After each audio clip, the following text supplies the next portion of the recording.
at www.w3GMSrepeater.com, as it has a lot of information including technical articles, pictures of 985 users in action, and repeater etiquette and history. Now here on the Workbench, we focus on answering general amateur radio questions and discussing topics of radio theory and operation. Additionally, we'll be asking each station to make some general comments about what you did in amateur radio in the past week. So when you check in, please indicate if you have a question, and even if you don't have a question tonight, I ask you to check in. After all stations have checked in, we will go into our general comments portion of the Workbench using a round table-like forum, kind of like what we do on Thursday nights. Then after each station gives their general comments, we will then move on to stations with questions. After the question is heard, I'll call out to the Workbench for a station to answer the question. Once the question is answered satisfactorily, we'll move on to other stations with questions. So please remember, the Workbench is the time and place to ask those in-depth questions, so please don't hesitate to ask. Keep in mind the question portion of the Workbench is a directed net, so I ask that you wait to be recognized by me, the net control station, before beginning a transmission. And this is just to help us handle your questions efficiently and keep the net running smoothly. However, there may be times where two stations need direct communication for additional questions or general statements or just general follow-up, so I ask you to do that if it's necessary and just pass it back to net control afterwards. We do have a few quick things to remember here on 985, and the first one is to click, wait, and then talk. This is to ensure that we don't miss the first few syllables of your transmission. Also, we need you to let up on your PTT from time to time, something like this. The repeater has a 3-minute timeout timer. And finally, at the end of your transmission, turn it back to net control. Before we begin, I'd like to thank all the other stations for volunteering as hosts for the Workbench. If you'd like to host the Workbench in the future, please reach out to one of us and we will get you on the schedule. Lastly, please join Phil, KC3CIB, this Thursday at 8 p.m. as he is hosting this week's session of the 985 Thursday Night Roundtable. At this time, we're going to start the check-in process. And as much as I hate to admit, I've been away from the radio, so I don't know a lot of the newer call signs. So I may ask you to repeat some call signs. Feel free to say them phonetically. I may ask for that as well. And you could say your name as well during the check-in process. That just helps me keep the log nice and smooth. There also may be some long pauses on my end as I'm just, filling out the log here and keeping track of everything. So I'll be back shortly after my little pause there. We'll begin now. Remember to indicate if you have a question for the group. So we're going to start with our digital check-ins at this time only. So stations using AllStar or Echolink wishing to check into the 985 Workbench, please call now. This is W3MOW. Whiskey 8, Charlie Romeo Whiskey, CR. No question. This is W1RC, Marblehead, Massachusetts. No questions. Standing by.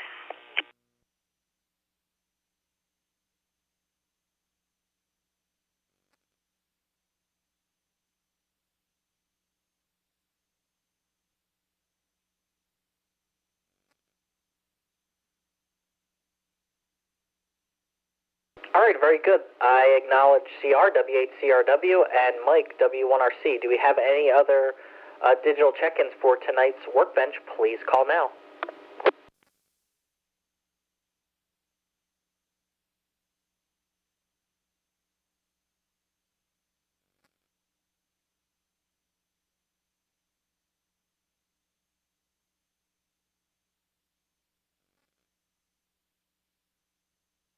All right, no additional digital check-ins. We'll start with regular check-ins. So all check-ins at this time for the 985 Workbench, please call now. This is W3MOW. Whiskey Alpha 3, Victor Echo Echo, WA3 VEE Ron, Westchester. Good evening, Mike. Thanks for doing the net. 3 Delta Zulu, Mexico. I'll be listening, but no questions. I'm in and out. Just wanted to give you the payroll check-in credit.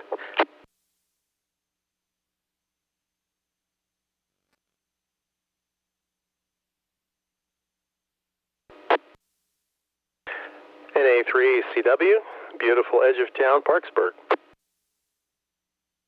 WA3 King Fox Tango, WA3 KFT, John.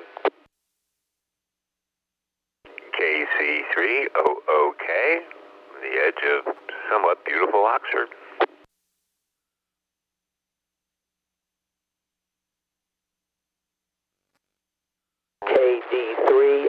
AIS, Tim in Malvern.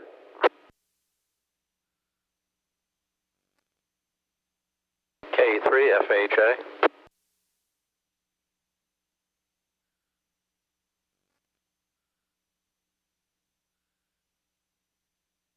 N3CRE. Charlie, with a question.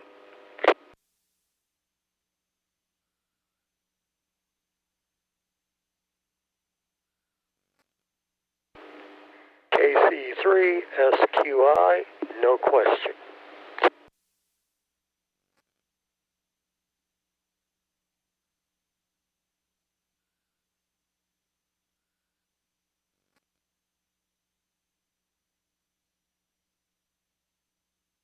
All right, very good. Let me run down the list here. Nice list on this beautiful Monday night. We have Ron, WA3VEE, and then we have Dylan, K3DZM with In and Out. Dylan, thanks for checking in tonight. Glad to hear you. And then we have Chuck, NA3CW, then John, WA3KFT, then Bill, KC3OOK, then Tim, KC3AIS, then John, K3FHA, then we have Charlie, N3CRE with a question, and Wayne is our current tail gunner, KC3SQI. Do we have any other stations wishing to check in to the 985 Workbench? Please call now. This is W3MOW.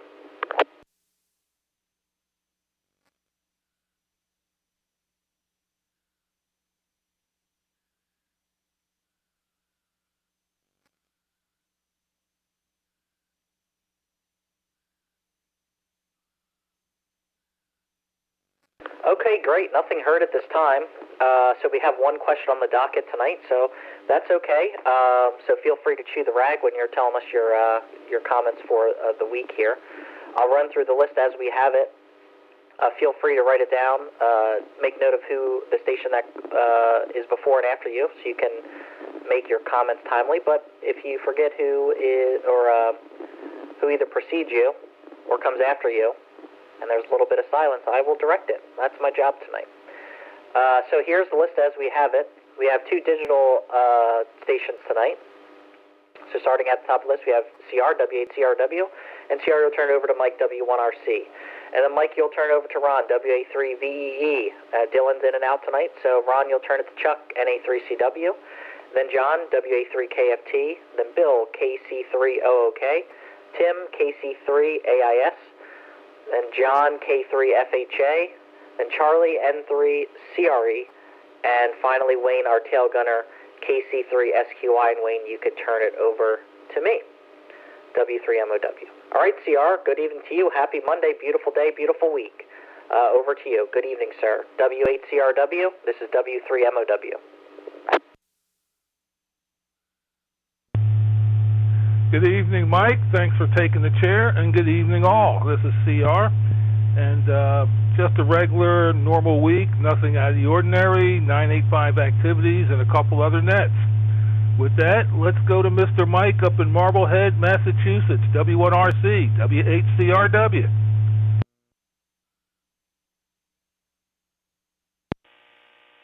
Good evening to everybody on the workbench tonight. This is W1RC with a new signal, a new way of getting into 985.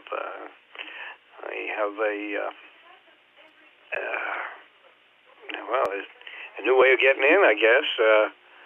I got my AllStar node all configured and set up and working, and using a good radio with good audio, I hope, and looking forward to providing a better signal so you guys can hear me without having to figure out what I'm trying to say through Echolink. It's an interesting experience getting this thing done, and of course it's only started.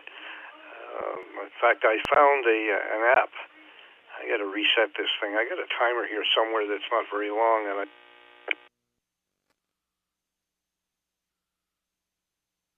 that timer may be in the node, or I'm not sure where it is, but I'll find it and I'll fix it. I found an app for my iPad. It's called Node Remote, and it's exactly for this type of operation. But boy, I thought getting a node set up was difficult. This thing looks like it's even worse. I wonder if anybody on here any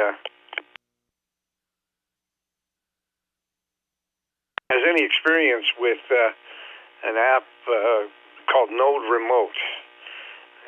Looks like it'd be great when I get it working, but boy, I got to tell you, it's going to be fun. With that, over to Ron, WA3VEE, and the Monday Night Workbench, this W1RC.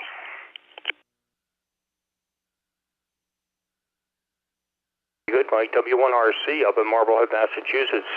WA3VEE here with the group. All very good. First of all, Mike, it's great to hear you. Would love to hear more of you. I know you're busy, but if you're still down at the base, maybe on mobile, we can hear you again. If you need any assistance setting that up, just let us know for sure. You got plenty of help, as you know, on 985. So great to hear you. Thanks again. A couple things here. Status and then also some announcements. As you know, we have Field Day coming up. We've had 2 Zoom meetings, and hopefully we've had almost everyone attend. However, there are a few people who have not been able to attend or perhaps tied up with other things. But if you're not either of those and you just kind of forget, make a note of it. We'd love to have you in the Zoom meeting so you kind of know what's going on for Field Day. The next Zoom meeting will be Saturday night, not Friday night. It'll be Saturday night at 1900. That's 7 p.m. local time. 1900, 7 p.m. local time this Saturday night. If you are on the email list for Joe for Field Day, you should have gotten a link to that. Also, you should have gotten a link to the past recording of the last meeting. So please take a look at that if you have not. That will bring you up to date, because there's some things in there that are requested that if you've expressed an interest in Field Day, stand by. You may be you may be on a pseudo action list, so please try to make it to the Zoom meetings if you possibly can. That makes a great team effort for sure. Go much more smoothly.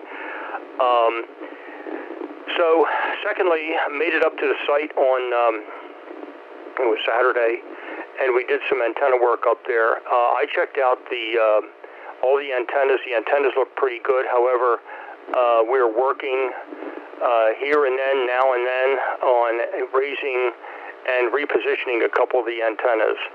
So that's the activity currently. I had a chance to look at an 857 Yaesu radio. Very interesting.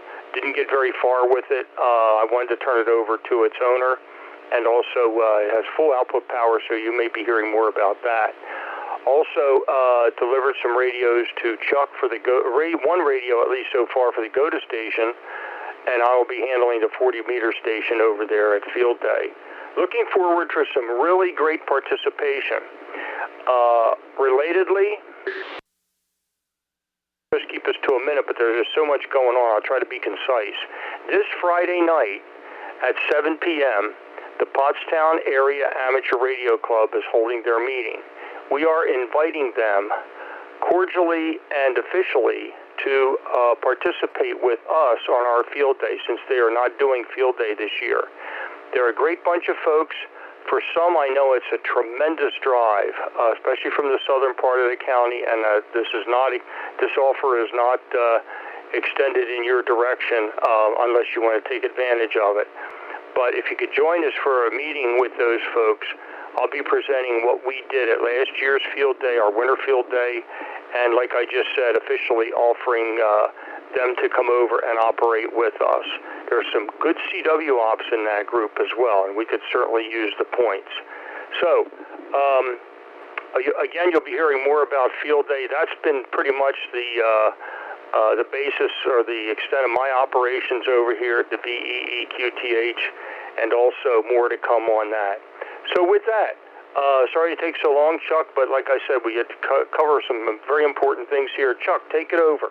NA3CW and the group, WA3VEE. Oh, by the way, before I do turn it over, one last thing. Mike, I'm going to send you a recording of what you just sounded like in your transmission from Marblehead, Massachusetts through AllStar, so you'll see that in your inbox. Finally, Chuck, finally. NA3CW, WA3VEE, it's all yours. Are you really sure? I see Intermod is among us, so Intermod rules apply. WA3VEE, this is NA3CW. Well, I also was up there at the field day site. We're playing with antennas, checking out the two tri-banders, and the dipoles and such. So we don't have any nasty surprises, at least not from them. So we're looking pretty good there. Ron lent me the FT-710, which is a very interesting pile of automation, I can tell you. I've learned to receive it and change bands and play with filters and whatnot. I have not transmitted with it yet, but I have to kind of set it up in my station a little bit, but I will soon be doing that. But I figure I could figure out an old Kenwood, but this thing was a different animal, so I needed a little bit more familiarity. If I'm going to be the go-to coach at least ought to know the radio. So I'm working on that. We're making progress on Joe's tower. We're getting close, and I won't steal Bill's thunder because it's truly his. But we're getting really, really close to getting that thing ready to rock and roll and stand up. Operations, usual 985 activities, mobile operations as I'm driving around. And the 75-meter PMA pre-net and net, which was just miserable yesterday because we had a major solar geomagnetic event going on, so the propagation was awful, just awful.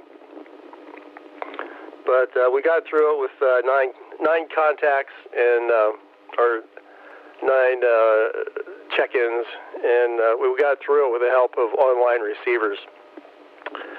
But they seem to be lining up on weekends, but anyway. So, over to John. WA3KFT, I hope you got your 100 watts cranked up warm. This is NA3CW. NA3CW, yes, 100 watts, WA3KFT here. All right, well, we're rolling around in our mind various and sundry things about Field Day. Marple Newtown has a club meeting Thursday night of this week, and the topic, of course, is Field Day. And it's going to be a new location for the club for Field Day. They did Spring Field Day at the church, but not the June Field Day. So we're having our club meeting at the church where we're going to do Field Day, so we get familiar with the territory and so forth. And we will probably cross some T's and dot some I's and what have you as far as what we're going to do and where we're going to do it and so on and so forth. I have a couple of rigs that I should bench test before dragging them out to Field Day. One's an ICOM 120 and the other's an ICOM 720. And both of them are old, but to the best of my knowledge, both of them work. The 720 we used last year, and it worked flawlessly.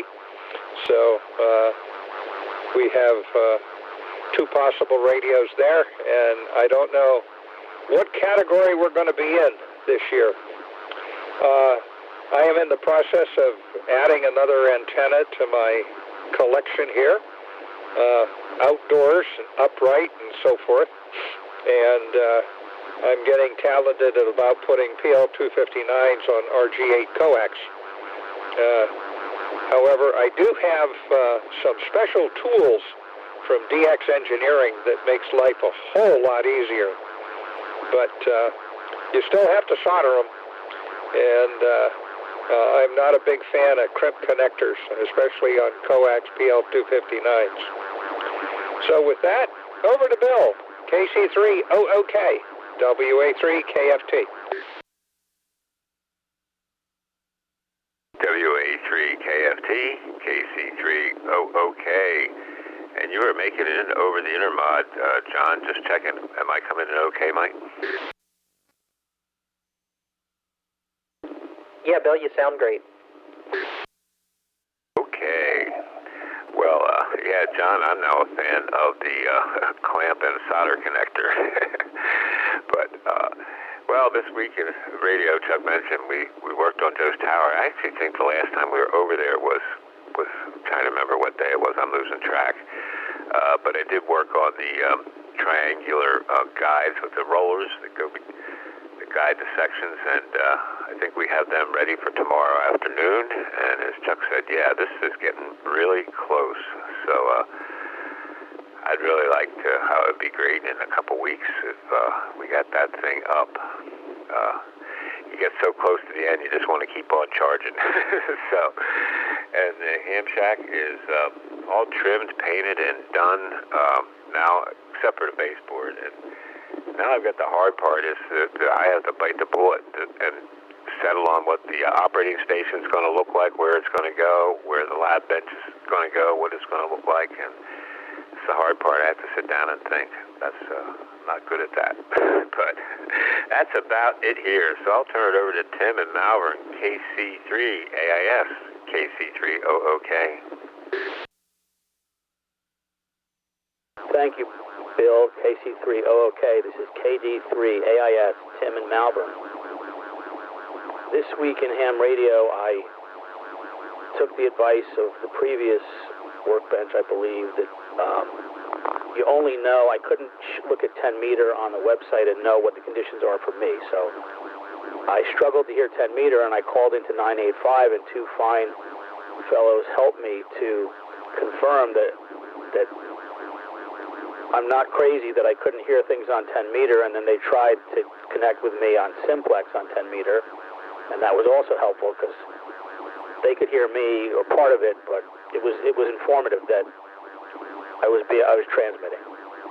So that was positive for me, as gives me more motivation to get my general, and it does lead me to a question. So I will add a question to tonight's list, and I will pass that over.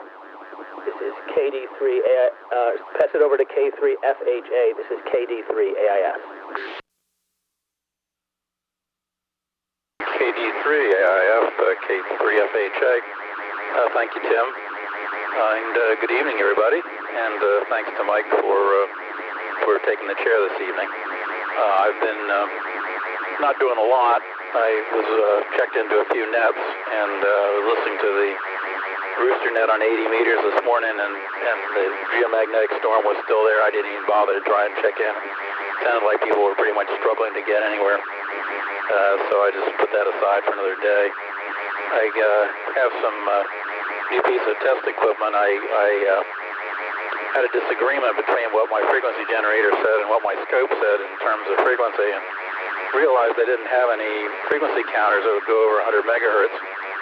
And so I got a used HP, what is it, 5386A, which is from the mid-80s vintage.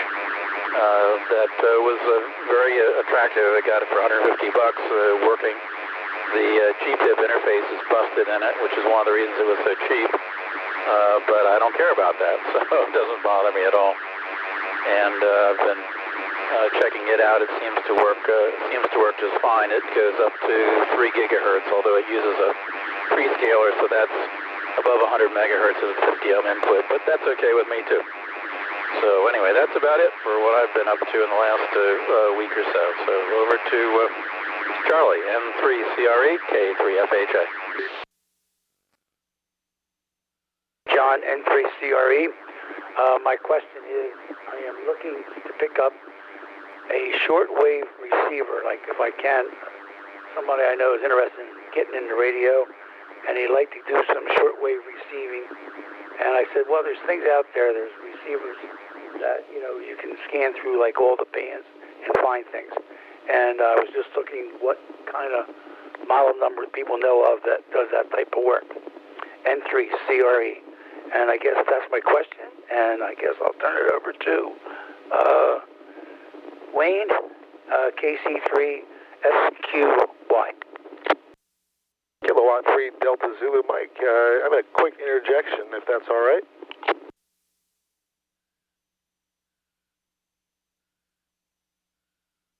Go ahead with the station that was coming through.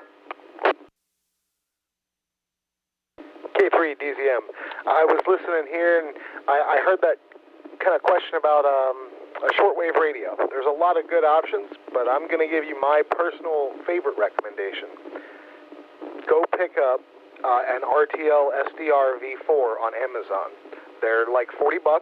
You plug them into your computer, plug them up to a nice long wire, and you will hear everything in the world.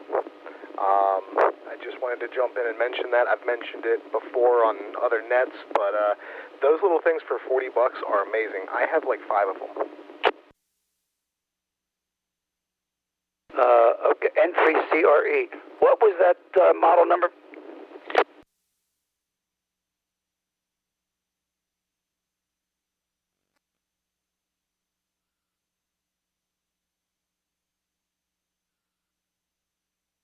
All right, we're going to stand by real quick there, Charlie. So we got your question, we got the recommendation. We'll hit on it here in a second. I just want to finish out the general comments portion of the net real quick. We only have Wayne left, and then we'll get right into the question portion. So no big deal, but we're just going to move through this real quick, and then we'll get back to the question. So Wayne, go ahead and give your comments for the week. KC3SQI, this is W3MOW.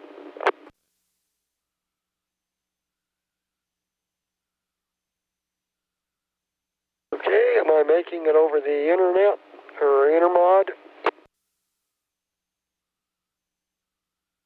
Yeah, Wayne, you're doing pretty good. I did hear noise on a few signals, but I don't know if it just the intermod stopped. I'm not a good detector of it, but you're sounding good right now. Okay, thank you very much. Yeah, got a new tunable 80 to 6 meter portable antenna that I'm going to be setting up and trying to probably going to be doing some testing here in the near future as to which one gets out better and which one works better, the tunable antenna or the random wave end-fed dipole or end-fed vertical. So that's about all of the radio I've been doing. Other than that, I put new battery cable connectors on the pickup because the ones that I had on there kept working loose, and I'd have to jump out of the truck and go up to the front of it and wiggle the cables and jump back in and hope it started. So hopefully that's done, and we'll turn it back over to you, Mike, W3MOW. This is KC3SQI.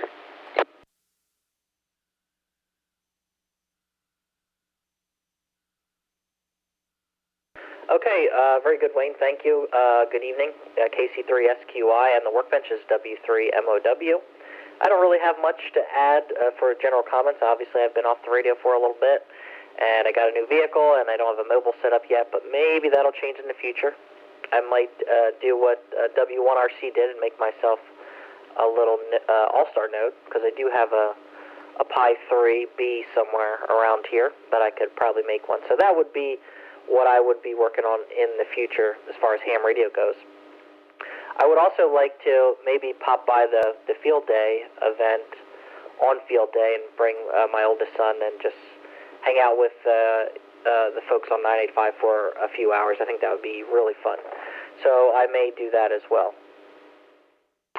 But that's all I really have to add. I want to thank all the stations for checking in tonight and giving your general comments. It's always nice to hear how busy we are here on 985 and kind of see how expansive the hobby is and it just goes to show that there's a lot of knowledge here on 985. So with that said, we heard Charlie, we heard your question there about the shortwave receiver. I know Dylan popped in and said the RTL SDR, which is a little USB dongle that you plug into your computer. And they are very popular. So that was a good one from Dylan. And I don't know if he backed out again, but I could definitely get you a model number or something like that and send it your way via email if you're good on QRZ. But with that said, do we have any other stations with comments for Charlie about a shortwave receiver? Maybe the digital versions or analog versions? Please call now. This is W3MOW. W. Chuck, good evening to you.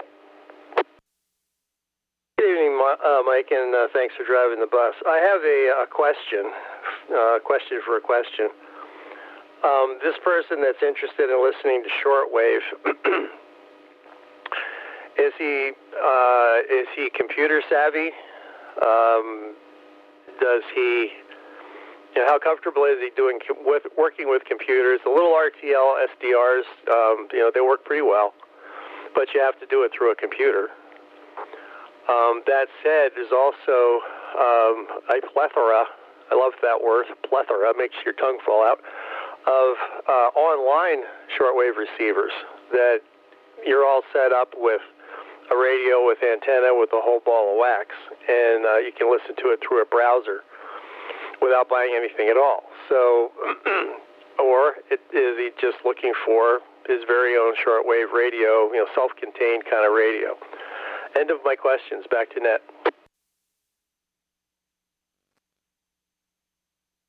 Very good questions as always, Chuck.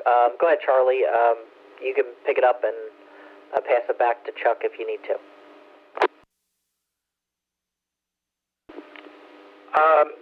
I don't believe he's computer savvy. I think it'd be more of a standalone with a antenna type of thing. I don't think, I'm not even sure he has a computer. If you consider, unless you consider a cell phone. N3CRE, back to Net.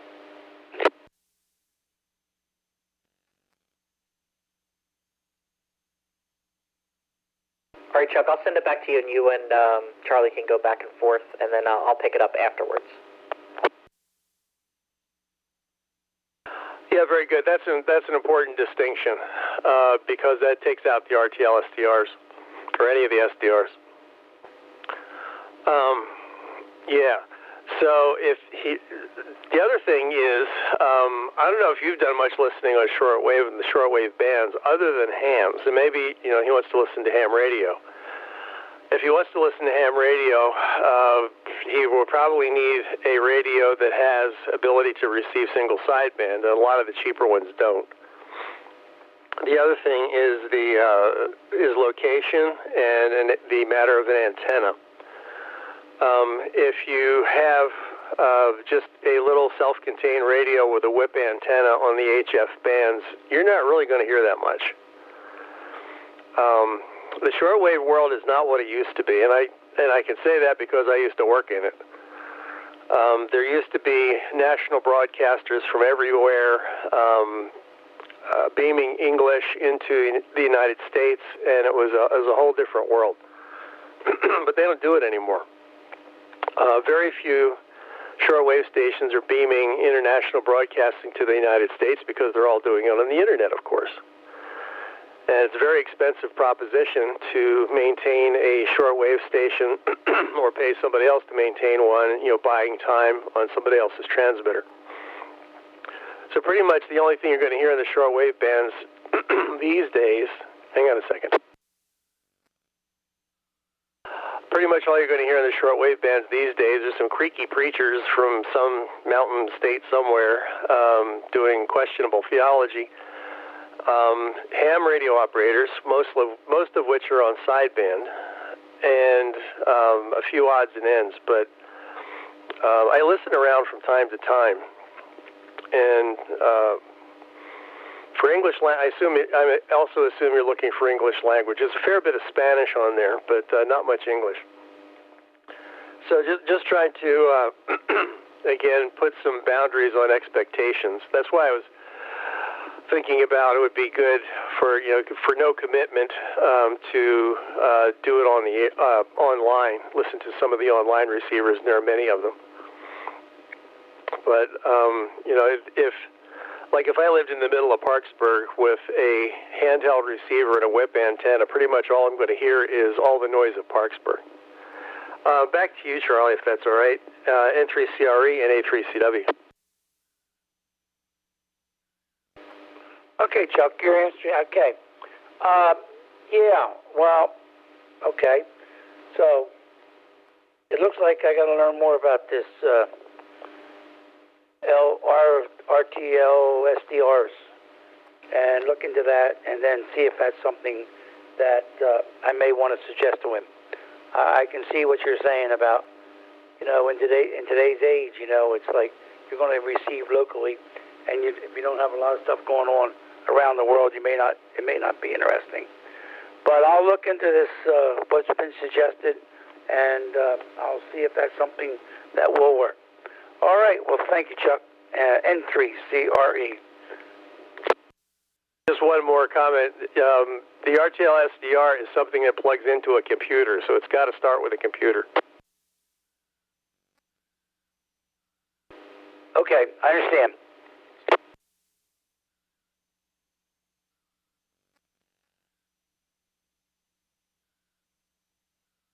All right, I do want to just call out to the workbench to see if you have any other comments for Charlie before we move on. If you do, please call now. This is W3MOW. WA3VEE, Mike. Go ahead, Ron. Good. Charlie, Mike, if I might indulge also, if I can go back and forth with Charlie here for a second. What price range is your friend looking at? N3CRE. Also great to hear you, Charlie. WA3VEE.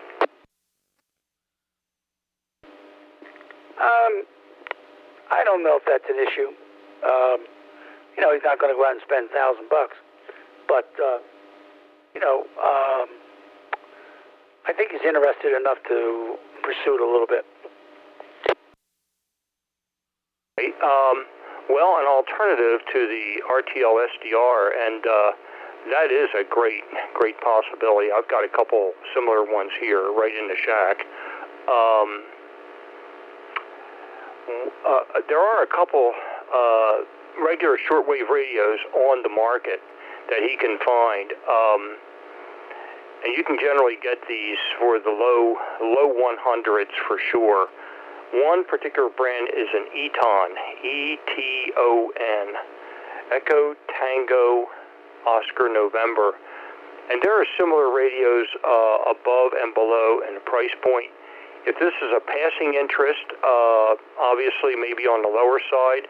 If it looks like it's a serious interest, then an Eton might be one particular radio he may look at. I have one here as a backup radio for emergency communications here in the shack. It's a general coverage receiver, and it is, as I mentioned, a general coverage shortwave receiver. So that's another possibility. No computer involved, but it's just a regular tabletop shortwave radio. There are a couple others that slip my mind right now. I would think one is called a Tech Sun, TECHSUN. That may be another one to consider. And there are others. I'm good on QRZ. If you want to send me an email, I could probably go back and forth with you there more at length for regular tabletop, not very expensive, but relatively good value. Good to maybe very good, not excellent, but good to very good reception and coverage. Anyway, that's my input. Back to you, Mike. W3MOW, WA3VEE.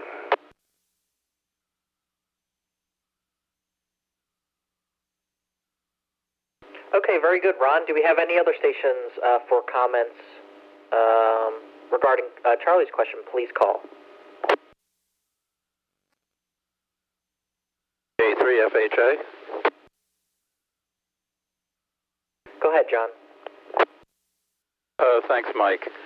I have a small Texan, and the handheld unit, and with the whip antenna on it, you got to have somebody pretty darn close to get much. At least most of the times. I haven't tried it in the middle of the night. Might work better than the problem with a lot of those things is the antenna. So your friend really has to be willing to put up 50, 100 feet of wire hanging from the trees in order to get anything, almost no matter what you have.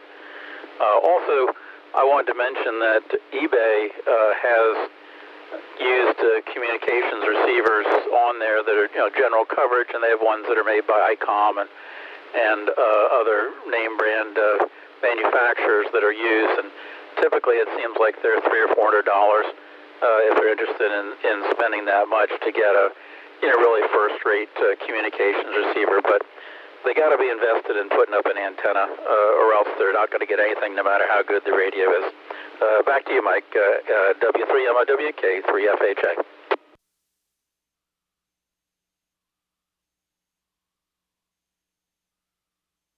Okay, very good, John. Thanks for your comments. Any other stations?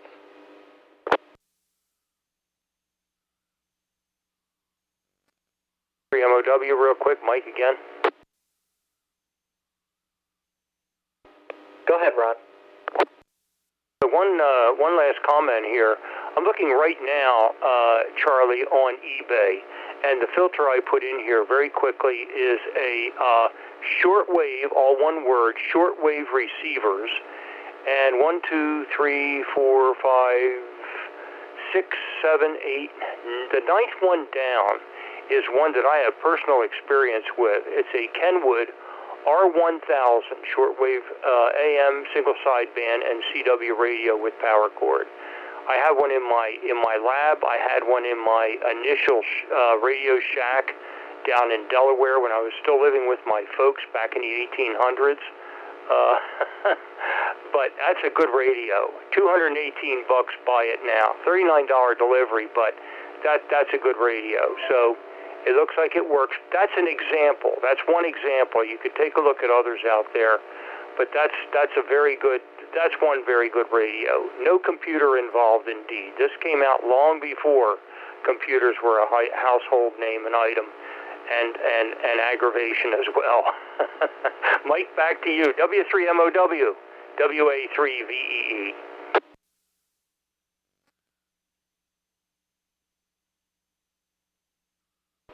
Okay, very good, Ron. Thanks for your comments. And yeah, Charlie, I'd have to echo what Chuck said about the online SDRs.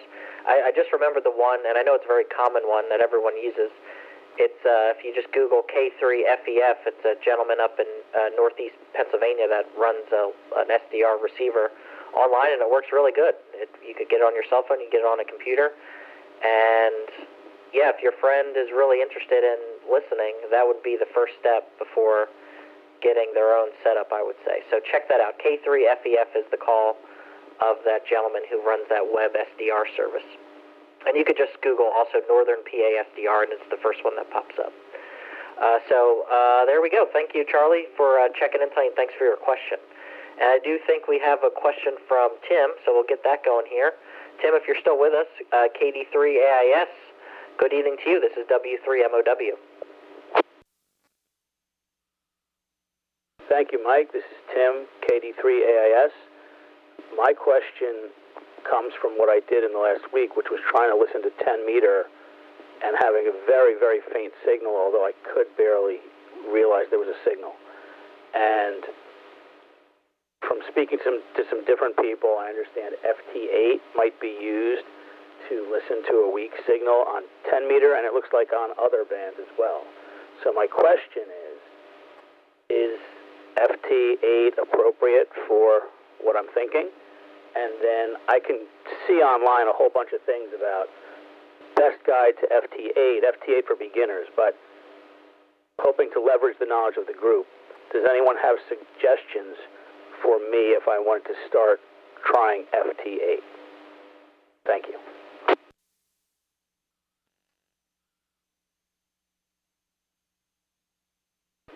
Okay, very good question there, Tim. Let's see if we got any stations want to get us started here on FT8. Please call now. This is W3MOW.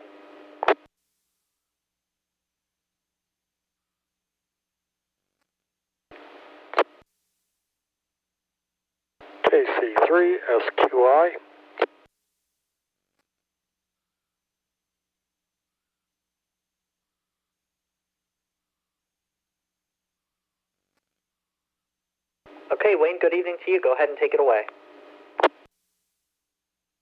Hey, yeah, one of the things that you can do is go to the W3GMS repeater website and look down through there. You'll find a primer for how to set up and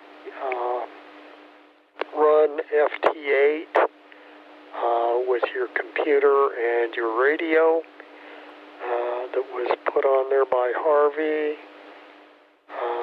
I saw a lot of them on YouTube, but a lot of those left me scratching my head more than I thought I should. But the one from Harvey, it walks you through it very well. So that's one thing that you can do to, get started. And yes, you do pick up a lot more low-level signals because it is a low-level type of digital signal. So with that, I'll turn it back over to you, Mike. W3MOW, this is KC3SQI.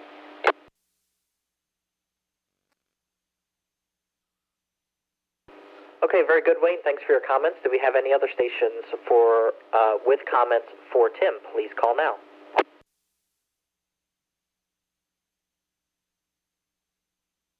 C3OK, comment.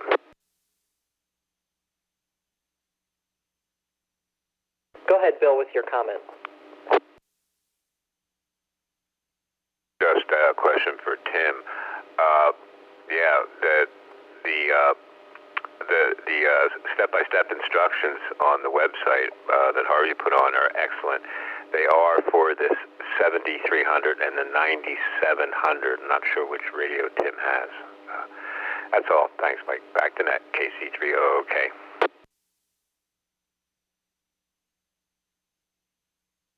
Thank you, Bill. That's a good question. My radio is a Yaesu FT-991A. So maybe those instructions from Harvey will give me the concept, but maybe not the particulars. Matt.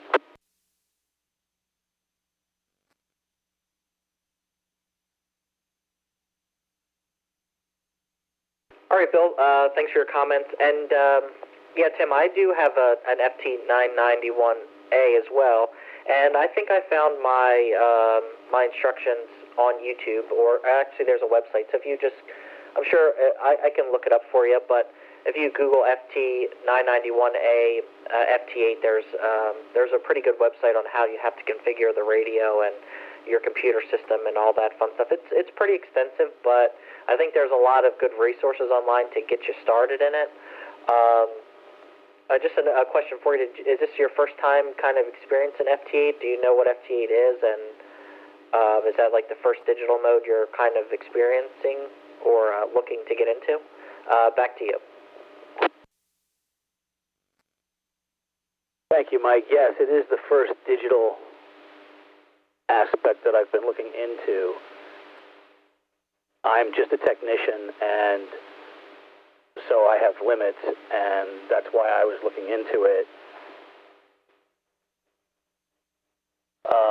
I guess I would say I originally got into ham radio thinking that I wouldn't want to use the computer, or kind of like with a purist mentality. But I'm sitting right next to a computer that's easily connected, and I don't know if I'm a tech expert, but I'm certainly tech capable. So even just mentioning here that the instructions are specific to the radio are helpful, because I wouldn't have understood that had I not heard this tonight. Back to you.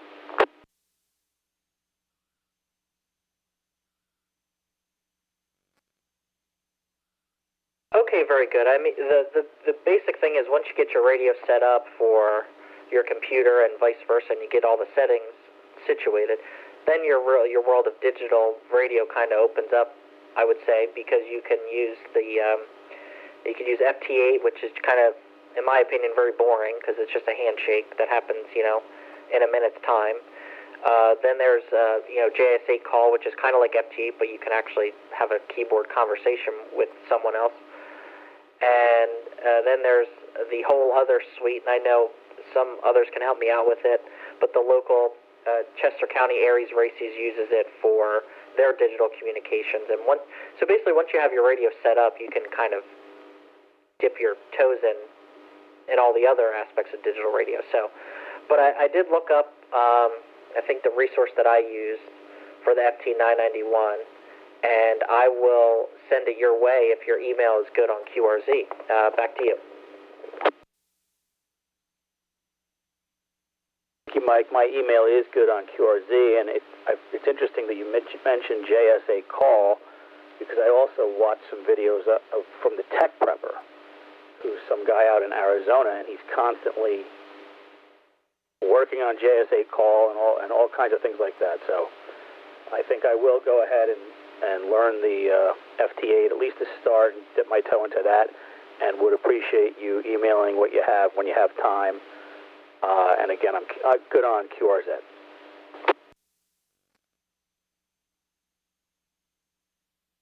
Okay, very good. I have the website up here, and I'll log into my email and shoot it your way.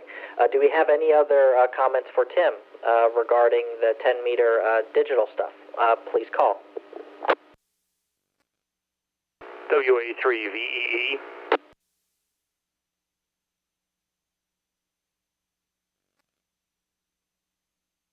Go ahead, Ron.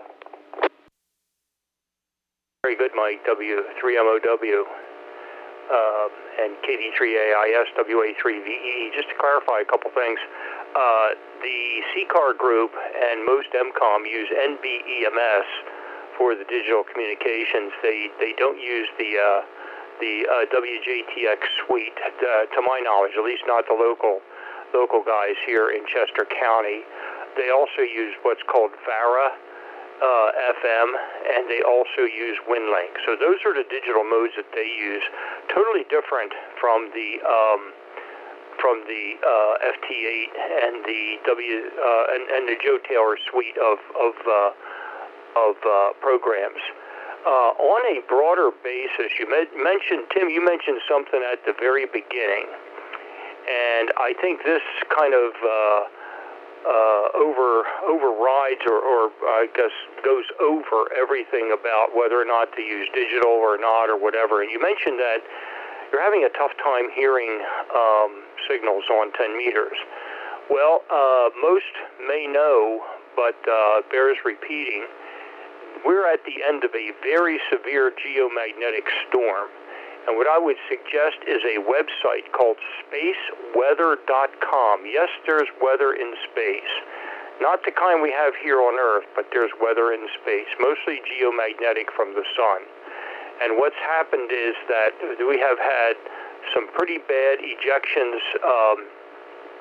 geomagnetic emissions from the sun that have completely disrupted radio communications.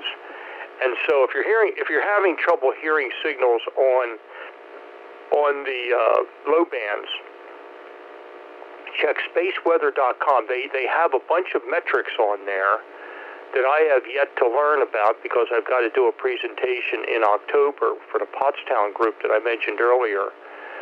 And that's how I learn stuff. I learn it to teach it, and then I know it for sure. But in any event, they explain all these metrics on there. But check first, if the bands are dead, check first to see what's going on coming from Mr. Sun, because there's been a lot of activity recently, namely in the past week. It's one of the most severe that we've had in a long time, and it definitely will kill communications. So just an FYI there. Back to you, Mike. W3MOW in the group, WA3VEE.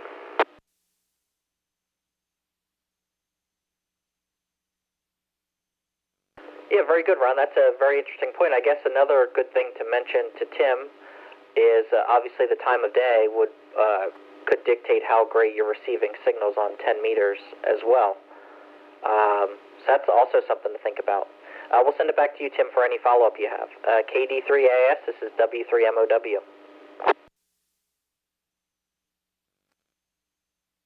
Thank you, Ron and Mike. Yet another good resource, Ron, from the spaceweather.com, which I had never heard of before. And certainly I found that to be true, that when you teach something, you learn it more solidly than just learning it yourself. To be honest with you, I don't know the best time of day to talk on 10 meter other than I think it's better during the day, but I have no idea. Can somebody please help me and tell me when the best time is? 3VE, I can get us started on that.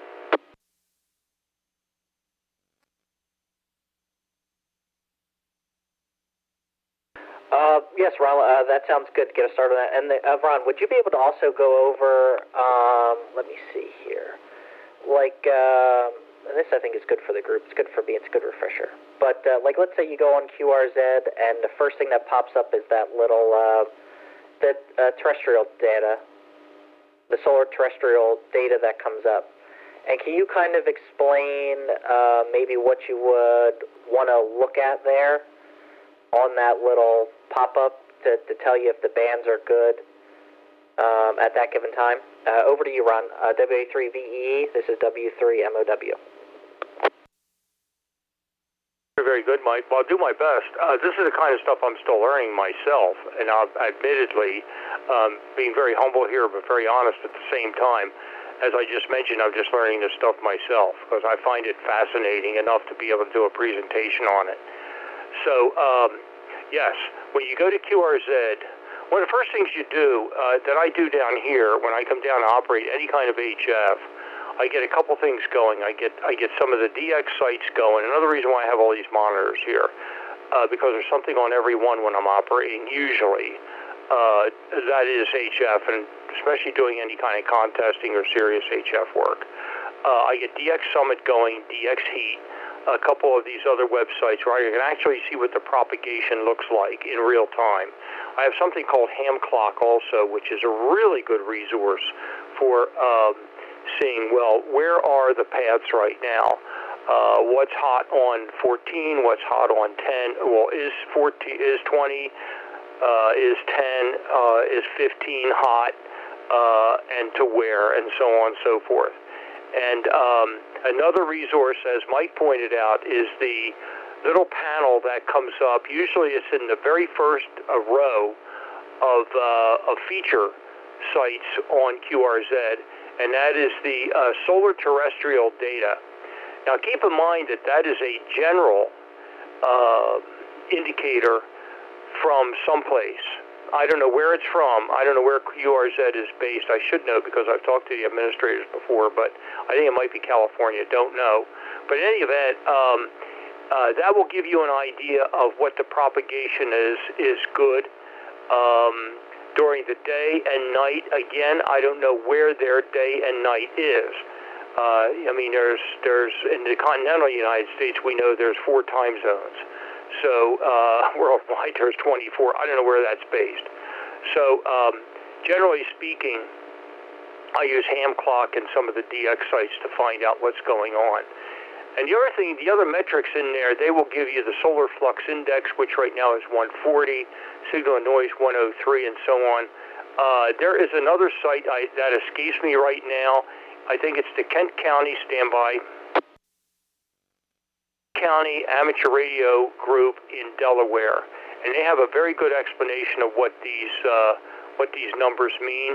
If I can find that location and site, I will send it over to you, Tim. But it's all very good. But basically, how it works, on 40 meters, for instance, 7 megahertz, you can talk to somebody anywhere, almost any time, day or night. That where happens to is determined by time of day, and basically the RF ceiling, which is the D, E, F1, and F2 layers of the ionosphere. During the day, that ceiling is fairly low, especially recently with the geomagnetic activity that's been going on. There's a lot of ionospheric absorption of signals. So signals just don't get repropagated when they hit the ionosphere. They get absorbed, and that's what's going on. There's so much ionization in the ionosphere. And Chuck, please correct me on any of this stuff. I welcome it for sure. This is my understanding of and recollection. It's been a while since I looked in the books at this stuff. But anyway, during the day on 40 meters, you're talking pretty regionally. You're talking up and down the East Coast. You're talking to almost any county in Pennsylvania, lower New York, Maryland, Virginia, in that area. At night, this time of night, and don't be surprised if you're talking to Europe, because the band goes what's called long. During the day, 20 meters is pretty much your DX band, same with 10 meters, and also 24 megahertz, 18 megahertz. 75 meters, stand by again. 75 meters, 3.5 to 4 megahertz. That's 80 meters, and then 75, of course. During the day is pretty useless. It's just like AM radio, pretty much. You know, you're not going to hear a lot long distance because the ceiling is the skip just isn't there. At night, you can talk great distances on 75 and 80. So there's also something you want to check out called maximum, and this is the stuff that we forget when we do our licenses, and admittedly, a lot of us old-timers, I'm speaking of myself primarily, forget this stuff also, but maximum and usable frequency and minimum usable frequency for communications. One last thought on that. I hope this is not too much, but basically, when I explain ham radio to people, I say we can talk to almost anyone, anywhere in the world using a particular mode of communications. It might be as simple as Morse code. It might be as complicated as slow scan TV. Any time of the day on a particular frequency. So that's very specific words, but that pretty much explains it. Again, I hope this isn't too much, but Mike, you asked a dangerous question, so you got a long answer. You got a VEE answer. Sorry about that. And again, Chuck, correct anything I said. Absolutely. Back to you, Mike. W3MOW, WA3VEE.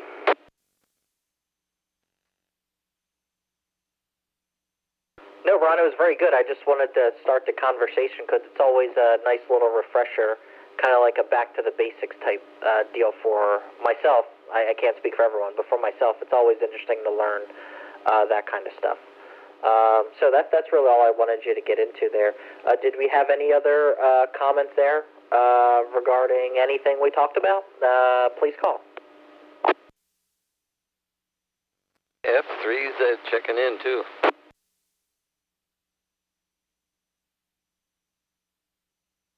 Okay, Jim, very good. I'll add you to the log and go ahead with your comments.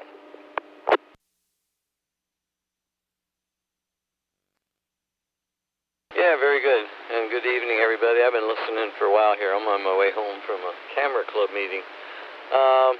But anyway, the one thing, and I don't know if you covered this, Ron, but you are right, Tim, that 10 meters generally, and all this stuff is generally, 10 meters generally is going to be better during the day and maybe not even good at all at night.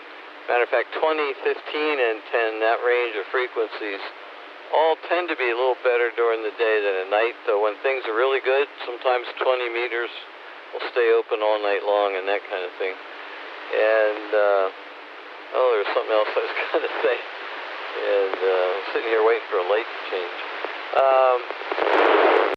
And of course right now, you know, Ron's comment about any time of day, there's usually some frequency or whatever you can use to get across, but what I've seen recently in these last few days is that HF propagation was pretty well shut down. Oh, I know what I was going to comment. This morning I get on CW locally on 10 meters, so we're only going 10 miles ground wave, and we have no problems almost no matter what. And I'll often tune around, and one place to check to see if a band open is about 70 kilohertz up from the bottom of the band, like 28070, around the digital frequencies. And there, I almost hear something there no matter what. But this morning I didn't hear anything, even out of the digital crowd, so that's a sign that the band isn't open very much, too. And there are beacons around, but that's easy these days. Just go where the digital stuff happens, and if you can't hear anything, that may tell you the band's not very good at all. Back to you there, Mike, and thanks for hosting tonight. AF3Z.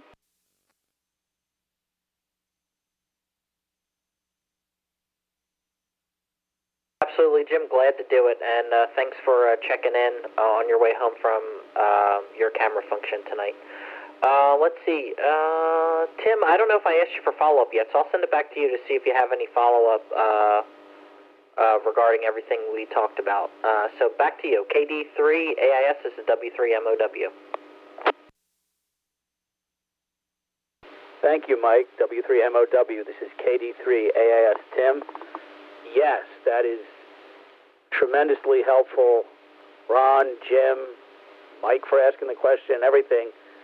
I realized that chart, that little square on QRZ is a similar one to the one that's on the 1010.org that I was looking at also. So it comes from somewhere. And this is all extraordinarily helpful. I have a little piece of paper that I've been taking notes on, and I ran out of room on it. So that just tells you how helpful it was. So I have no more questions. This was helpful to me, and I will turn it back to W3MOW. This is KD3 AIS.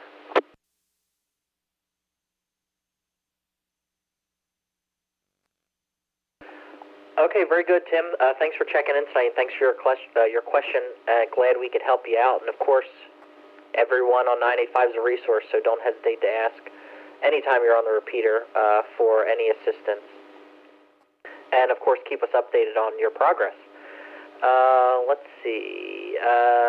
Before we close down the net for the evening, did we have any questions that we didn't hit tonight that we could get answered before we close down the net? If you have one, please let us know and give us a call, W3MOW.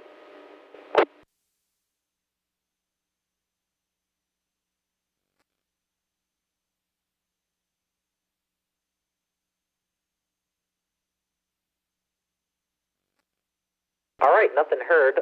Let's see, we're going to call all stations now at this time, see if we can get a couple more call signs on the check-in list. So if you've been listening to the net and you hadn't had a chance to check in and you want to be added to the MOW list for June 2nd, I'd love to have you on the list, so please call now. This is W3MOW. KC3YTD.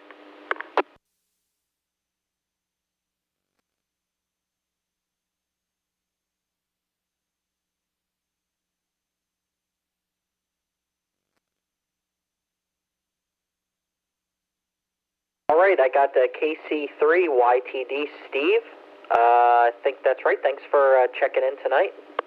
Do we have any other stations wishing to check into the workbench? Please call.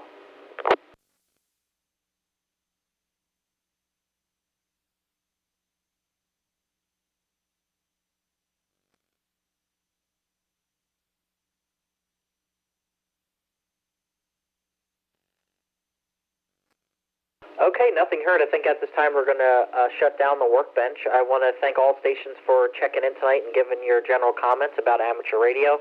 Again, it just showcases how active we are here on 985 and all the knowledge that we have and all the interest in the hobby. So it's good for stations that are out there listening to show that we are a neat little family and a smart family at that in amateur radio. So, again, thanks for that.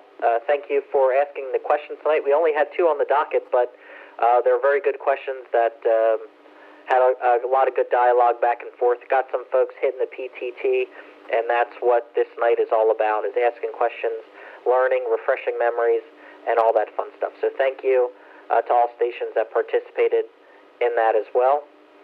Also, we have a very big thank you to Joe, W3GMS, for allowing us to use the repeater for the workbench. And of course, even though the workbench is closing down, feel free to use the repeater at any time, including after the conclusion of this net.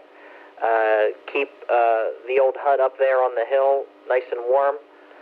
Keep it going. Keep the electricity bill up. I know Pico's getting more expensive, so Joe likes the bill going up, for sure. So keep it active and keep it fun. And then remember to join us this Thursday at 8 p.m. For the 985 Thursday night roundtable. That's a very good time, and Phil will be hosting on Thursday. So that'll be it for tonight. We're going to close down the workbench. Again, thank you all for checking in and having fun tonight. I wish everyone a great week ahead. 7-3 for now. Good night. This is W3MOW. Now clear for the evening. 7-3 all.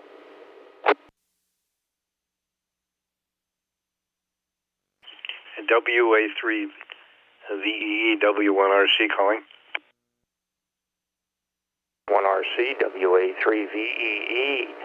Sounding good on AllStar, Mr. Mike. Oh, thank you. Yeah, I'm using my Motorola XPR 7550. That's a digital radio. It's got 1,000 memories, and it's a great radio. And, but it has a keypad, which I'm going to need, so I can't use the SL300. I can, but not if I want to, be agile. Did you get those links that I sent you to those two videos? Sure, and thank you for that. I really do appreciate that. I have not had a chance yet to look at them. We added 3 new furry friends this weekend to our house, and we've been very busy with them. They're very energetic. We are experienced cat people, so we know what to do, but basically we're enjoying them. But they've taken me away from everything radio for a little bit except for this. And so I've also had some other activities for field day I had to address today. So thanks for sending those links. I will probably take a look at them in the morning first thing once I get my coffee. So yes, thanks for sending those over. And I think I mentioned to you earlier this morning when we first talked on Joe's machine this morning that between what you just sent and what you went through to set up your node and what Dylan, K3DZM, who I think you heard earlier on the radio here, he was responding to Charlie N3CRE's question about shortwave dongles and things like that, and listening to shortwave and all. But anyway, between what you guys did and also what Rich has put together as well, WA2ZPX, I think we can piece together all this stuff, and we can actually come up with a real single point solution for setting up an AllStar node, which is what I'm after. So always something to do in amateur radio. I've never had an activity in my entire life of almost 74 years where it's been so every day I'm learning something. I'm a junior in this with respect to you and Joe and everybody else. I'm only in this 52 years, but every day it's learning something. So, and I will learn something watching the video. So thanks for sending those over once again. Go ahead.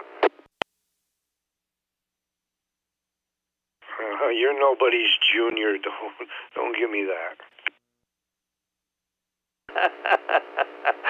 Good. That's one of the best laughs I had this evening. Excellent. Well, thanks very much for those kind words, Mr. Mike. Indeed. Well, I'll tell you, one of these days I'm hoping to get freed up enough to get up to Nearfest. I'm not one of those idle guys like Joe W3GMS, and Joe, I know you're listening, but nonetheless, hope to get up there and actually shake your hand in person for sure. But sounding good, and I think I wrote to you, or I mentioned to you that I sent that. Let me just make sure it went. Bear with me 1 second. So I check here right on my shack computer, and yes, I did send you. Yes, I sent you the clip of what you sounded like for that entire transmission. Now, the qualifier here is that the repeater to me is dead full quieting. I've got a very good shot to the west. The repeater is 17 miles away, but like I mentioned, it is dead full quieting to me here. So it's almost a clear shot over that 17 miles. And so when I listen on RF, it's a pretty good report. And of course, that was digital, so I could receive that very, very well here as well. So hope you got that clip. That's what you sound like through Joe's machine. and that's again, it is not directly offline like Joe would do, but it's a pretty good representation. Go ahead. Yeah, I haven't checked my email since you mentioned that you sent it, and I will check it later, and I'll listen to it, and I thank you for doing that.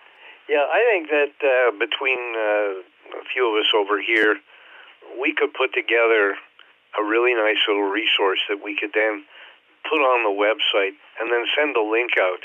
Don't send the material out, send the link out, and make people come to the W3GMS repeater website. Let's get a little bit of publicity for the website. We have something good. I did a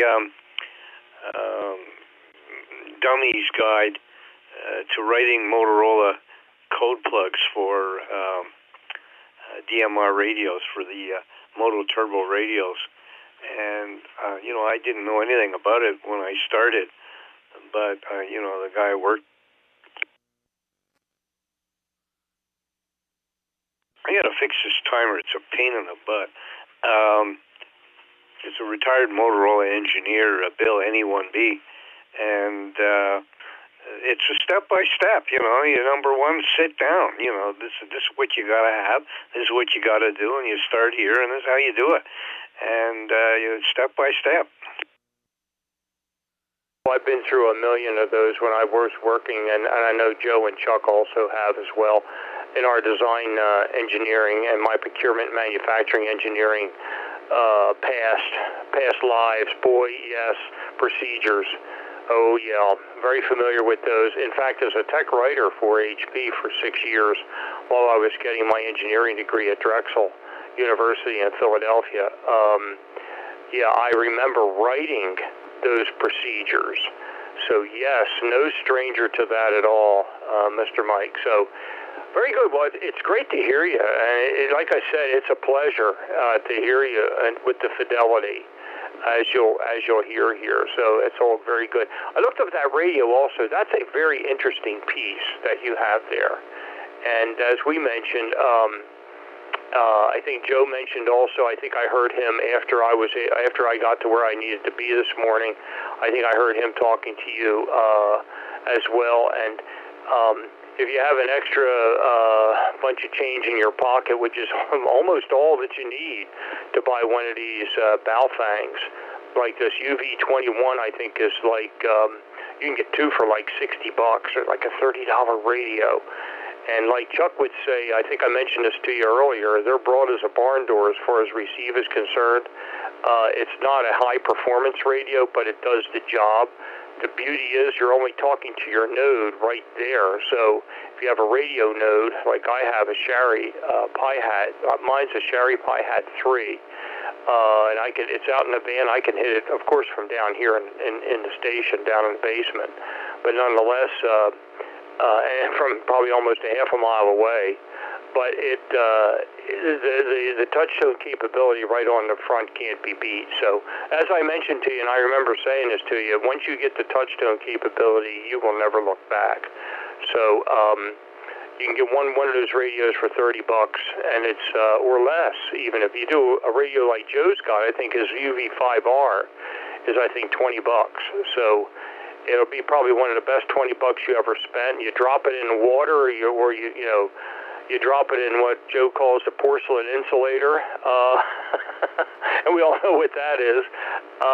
You won't cry over a spilt milk or a ruined HT because it's not that expensive. But in any event, and I never thought I'd see the day in amateur radio when that would be the case, but it is.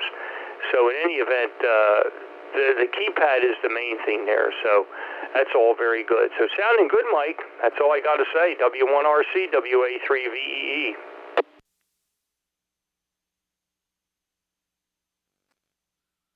Yeah, I've got two of them. I picked them up at the MIT flea market, and I think they were $10 with the chargers and everything. And I just brought them home. They were cheap, and I thought, well, maybe I'd get my wife used one, and she's got her license, and my daughter's K1TG, $10. But I never figured out how to program them. Very good. Go on the website, Chirp My Radio. Chirp like a bird chirp. CHIRP. Chirp My Radio. And let me make sure I'm giving you the right info here. Let me just verify that. I know I was going to send that over to Charlie. I have another website here. I need to send that over to SCRE. Let me see here. Chirp My Radio. Yeah, it's, if you just do a Google of Chirp My Radio, what you'll have is you'll have that website, chirpmyradio.com. It's a free download software program. And what you do is there's a cable you need for your radio, which is fairly inexpensive. You probably pay more for the cable than you do for the radio. That's a deal, man. I'm telling you, that's great. But bottom line is that you hook it up to your computer, you put this stuff in like a spreadsheet in Chirp. You put in like your Boston repeaters, and I even have some of the Cape repeaters programmed into my radios because, of course, as you know, I go to the Cape every once in a while. Not often, but I have the Cape repeaters programmed and the repeaters along the way, Rhode Island, Connecticut, New York State, upper New Jersey, PA, etc. And I just go put those in. But I have a different program called RT Systems. That's actually, you have to pay for that. It's about $49 for the software and the cable. But to Chirp, all you need to do is download the program, fill in the spreadsheet for the repeaters of interest, buy the cable, and then be able to download it from your computer and the Chirp program right into your Baofeng. Go ahead. Oh, I got cables too. I got lots of Baofeng cables. We bought a bunch of the 16-channel UHF radios for Deerfield Fair. We use them up there. They were cheap. What did I pay for them? Well, we got 20 of them for under $200 from Amazon, brand new in the box. And they work fine up there, and if they don't work, you toss them in the garbage. Exactly. We just used a bunch of UV21s for an event down here called the Mud Mosey. And it's basically a run-walk through a partial marshland in northern Chester County. And a good friend of mine, Tom, KC3TMT, and I have a treasure chest of Baofeng radios that we lend out to the folks doing the radio communications it's a 5K race basically is what I want to get to, and these things work flawlessly. I mean, like I said, you're getting $25 radio performance or $30 radio performance, whatever it is. I've never seen a radio cost more than $30. Well, yes, I have actually. I've seen some for $60. But these Baofengs have really increased in quality since the very first ones that came out. There used to be a joke, and you probably heard this, that, well, what band does a Baofeng UV5R operate on? And the answer used to be, the punchline used to be, all of them. Go ahead. Yeah, I heard that one before, too. Well, I don't know. I always like, good quality stuff, like Collins radio stuff. I always like Collins radio. I just like quality. I hate cheap garbage. But, they work and they serve a purpose, and, even I have a couple of them. The price was right. I think it was $10. Maybe might have been less because I might have beat the guy down. I don't know. Joe and I have a lot of fun doing that, and but they're here, and I don't think I've ever used them, but they're here. I dig them out and play around with them. But I like this Motorola XPR 7550. This radio, somebody paid about $1,200 for this radio, but it wasn't me. I almost no radio in here that I ever pay list price for. And a lot of my test equipment, people say, "Oh my goodness, you must have a lot of money." I said, "Well, I don't know about that," but they said, well, they look at the bench and they say, "Boy, you got all this HP equipment and everything." And I say, "Yeah, but most of it when I got it didn't work, so I had to fix it to get it to work." And that was part of my technician at heart forever type mentality. I think I'm almost over fixing a lot of things by now. I just want to enjoy it now at this point. But yeah, I know exactly what you mean. But yeah, it's the chart program should work very, very well for you. Like I said, it is I think it's an open source program. And those kind of bother me a little bit, always because, okay, somebody's tweaking this somewhere. Is the next program going to be the same as the last one? And what control is there that somebody that tweaks it totally didn't screw it up, that kind of thing. I don't know. But in any event, it seems to work for a lot of people. I must have, over here, with all the radios I must have about 25 different RT systems programs for the various radios. And yeah, I'm in the same vein of thinking as you. I really like a good quality radio when I'm doing serious work. But if you're just like the other day, we were doing some antenna work up at the field day site, and just for communications, if you're just point-to-point communications, hey, can you turn the beam this way? And I'll look at the SWR, and we're separated. I'm in a trailer, and the guy at the beam is at the beam, and so on. And we can't hear each other by voice outside of yelling, even if that's effective. So we're using an HT in a discrete frequency, and I mean, it just works. You're right. For the purposes like that, for something casual like that, these things can't be beat for the value, no question about it. One last question: do you know what model radios that you actually got for $10? Were those the UV5Rs? W1RC WA3VEE.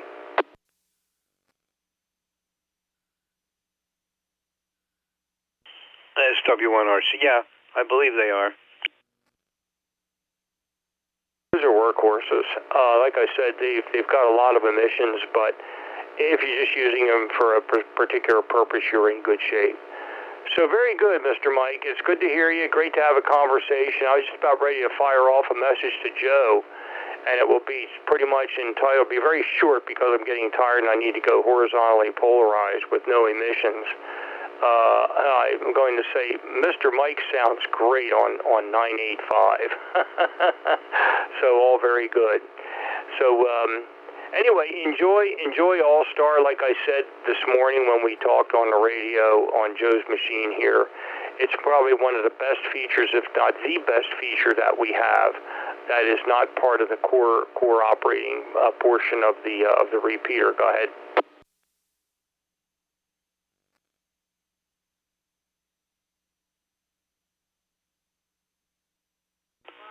Yeah, very good, Ron. I gotta go see. My wife's calling me for something in the other room. So, but yeah, we'll talk more about this. But I do like AllStar very much. I like the audio quality. That's very important, and it's good. It's great. I think I'm going to have a lot of fun with it.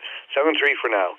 WA3VEE sign, W1RC, and Marblehead, Mass. Now clear. Mr. Mike, we'll let you run. I'm going to shut it down here, too, pretty soon as soon as I get this message off to Joe. So you have a good night. Great talking to you, as always. Enjoy it, always. And I know now with the connectivity, you will not be a stranger on 985 for sure. W1RC, WA3VEE 73. Have a good night.